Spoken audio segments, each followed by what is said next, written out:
Police court, prosecuting staff, members of the jury, good afternoon. Thank you. This hearing today involves the deaths of two women, Elizabeth Griffith and Stacy Hicks. Neither died a natural death. Each of their deaths was ruled a homicide. Each of the deaths was caused by cervical compression, as Dr. Barr stated or described as a similar to a sleeper hold, or sometimes called a sleeper hold. Cuts off the blood to the brain by compressing the carotid arteries. Not a quick death. It takes some time. It's not gory. There's no wound, as you have by a firearm or a bladed weapon, or as a club-type weapon. The evidence at trial indicated that Elizabeth was somewhat acquainted with Shawn. On or about August 16th of 2016, we heard she couldn't sleep, called Shawn late at night, and decided that they would meet. Went to the covert house to play Phase 10. No one saw her after that evening of August 16th, 2016. And why did nobody see her after that date? Because Shawn made a decision that she was a waste. She was collecting welfare. She didn't work. She was miserable. She cried a lot and said she wanted to die. Shawn Grate obligated her, obliged her, and as he described it, he set her free. Set her free. She was there voluntarily. She wasn't dragged to the Covert Street house of death. She made it easy for what happened to happen. After that, he puts her body in a closet, tapes it shut. But before he does that, he covers her body with clothes or whatever else he could get a hold of, and ties her up in such a fashion that her throat area is surrounded by a ligature which is attached to, you see in the pictures, one of her legs that's bent up. And as he put it, he did that in case she came back, and moving around would tighten that up and finish off the job that the cervical compression didn't get done. And I think you remember that Dr. Barr testified that you can go so far with this cervical compression where the middle of the throat's in that arm and push it shut, and somebody will go and they faint and they do come back. You may have read in the paper about youngsters in junior high school doing that as a game. Dangerous game, but doing it as a game. That's why that thing was attached here, in case, as Shawn says, she came back. That body was in that closet from August 16th or maybe early August 6th, 17th of 2016 to September 13th of 2016, when he was arrested sometime around 6:30, 7 o'clock, 8 o'clock in the morning of September the 13th. When he is arrested, he confesses for the next several hours and days to Detective Dorsey, Detective Lay, but mostly to Detective Major, who's sitting out here today. He tells her then that tells law enforcement eventually that there are two bodies at the Covert Street address before law enforcement finds only one body. He confesses to much more at that time too. Of course, the second body we come to find out is Stacy's body. She's in the basement, covered by, for lack of a better word, trash. Stacy's body has been there, I believe, since on or about the evening, if the dates are correct, September 8th or maybe early morning of September 9th, but discovered on September 13th. And one would ask oneself, why would someone take a body that you've just caused the death of but take two bodies that he just caused the death of and stash one in the closet, so to speak, cover it up by clothes and taping the doors shut and piling stuff up in front of the door, or putting the other one down in a basement and cover that body with trash. Why would one keep or store those bodies like you would trophies from some big-time African safari hunt?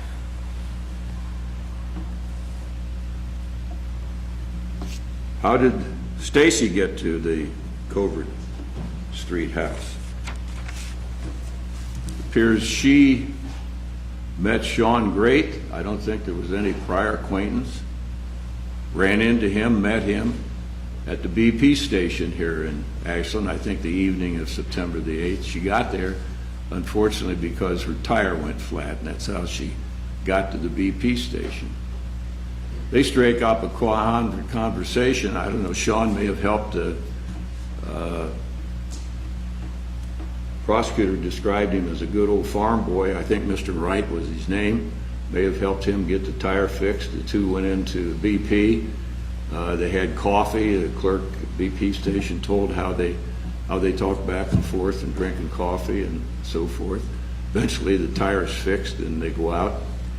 I don't know that anybody saw him get in the car, because I think there was evidence in the record here that she gave Shawn Grate a ride back to the Covert Street house of death and apparently entered into the house of her own free will. Didn't think by going in there that she was not going to come out alive. She didn't come out alive, and she was taken, her life was taken by Shawn Grate.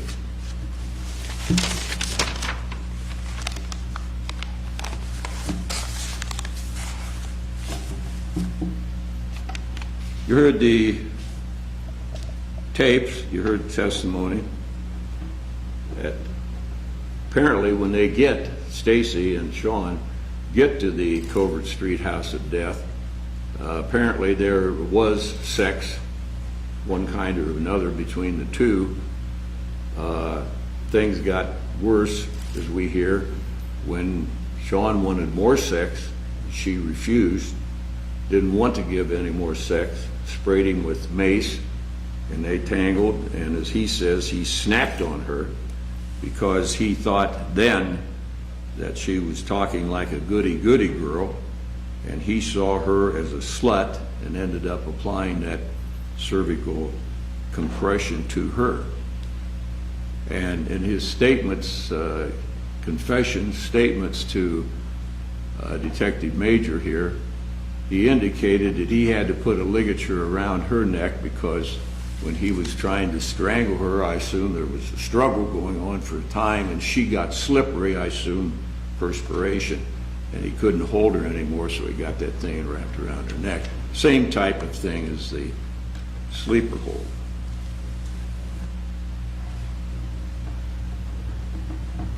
Prosecutors told you over the period of this trial, voir dire, closing argument, I think a few days ago, that use your common sense in arriving at a decision. I say use your common sense in arriving at a decision, use your life's experiences, and then consider the evidence, the testimony, and the exhibits before you make a decision.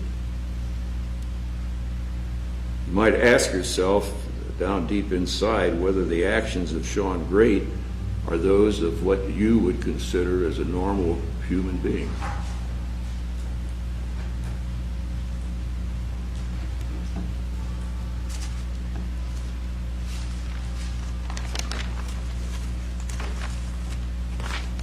Ask yourselves about the ladies going to the house of death.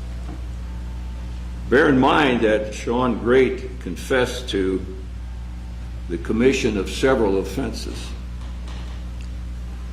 including aggravated murder, and some that the prosecution, the state of Ohio, didn't even know about, but he anteed up all of them. Cooperated with law enforcement by his statements, his diagrams, his maps, a filmed explanation of how he strangled, Elizabeth Griffith and Stacy Hicks,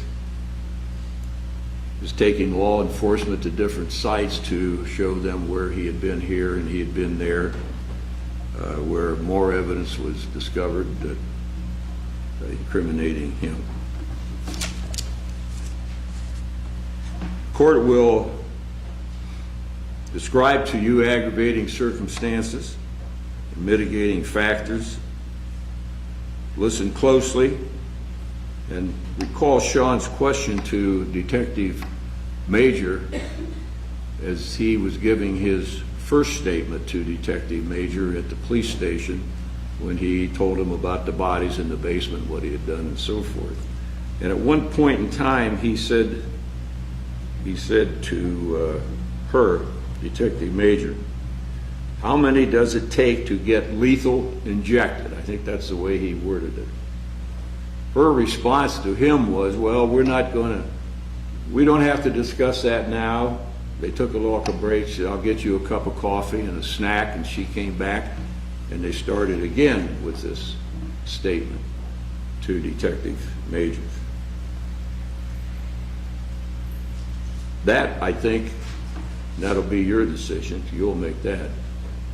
But I'll offer that as a mitigating factor when he confesses to each and every murder without counsel, without hesitation. Yeah, he snitched a little bit to Dorsey and to Lay, but in there, if you remember those conversations, he kind of admitted things to Dorsey a little bit. He admitted more to Captain or Detective Lay a little bit, because that's when he said to Detective Lay, "She's been set free. She's been set free." And I asked Detective Lay and Captain Lay that question. Well, what did you think then? What did you think then when he said to you, "She's been set free"? And loudly he said from the witness stand, "Well, God, I thought he'd killed her." Well, he was right. He had. And that's what, in fact, he was telling Detective Lay. He gave him a lot of information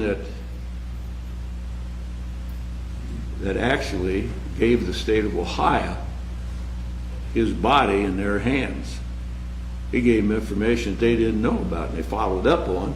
And I think at least 99%, 98% of what he told Detective Major was accurate, and they decided and found that it was. They questioned him about the sex toys.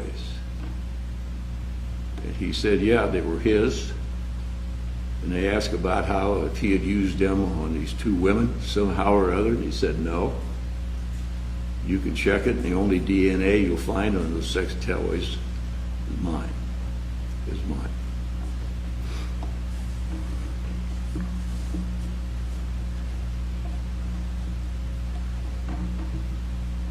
What the state of Ohio wants, and they give you 4 options. The state of Ohio doesn't say in the law that he goes down, period. Forget the weighing and evaluating and so forth.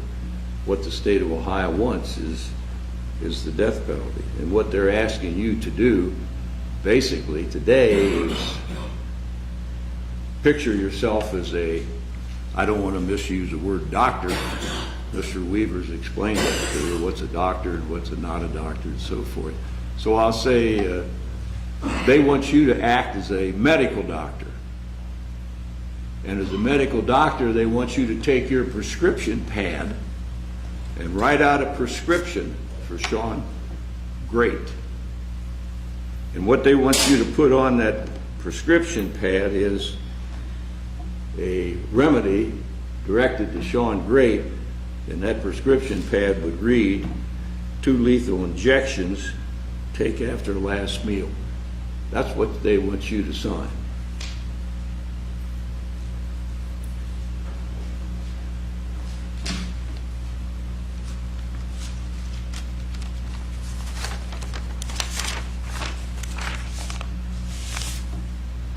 Consider the testimony of Dr. Fabian. You'll weigh and evaluate that as you weigh and evaluate all the other evidence in this case. and the testimony of Shawn's sister. Putting Shawn Grate to death will add a third corpse to this case. And I say to you, although they direct you to come back with a verdict of death, that the sentence of life without parole, if you stop and think about it, is actually a sentence of death, because one who's serving a sentence of life without parole is going to die in prison. Going to die in prison. And basically, the only difference between a death sentence and a life without parole sentence is the state will save the cost of the executioner putting the needle in Shawn Grate's arm, pursuant to maybe whatever you decide. You have 4 sentences to consider. They suggest the death. I suggest that you consider all the evidence and consider it carefully. I suggest that a life without parole is an adequate sentence. It'll satisfy justice in the state of Ohio and the county of Ashland in the state of Ohio. It will solve nothing. A sentence of death will solve nothing. That would be really just another murder. Thank you for all your time, your consideration, and your intentions throughout this, again, I'd say, an extended, protracted trial. We accept and will accept your verdict, whatever it is. Just ask it to be just and fair and based upon the evidence as you find it to be. And keep in mind that this is a decision. This is a decision that each of you will make personally, 12 times. Not a group decision like getting on a bus and driving back to the jury room in the trial phase. You put all 12 of you on the bus with a common goal to say guilty or not guilty. This decision now at the sentencing phase requires you to get into your own vehicle. You provide your own transportation. You make your own finding, and you have to explain your finding to no one, including the other 11 jurors. Thank you again.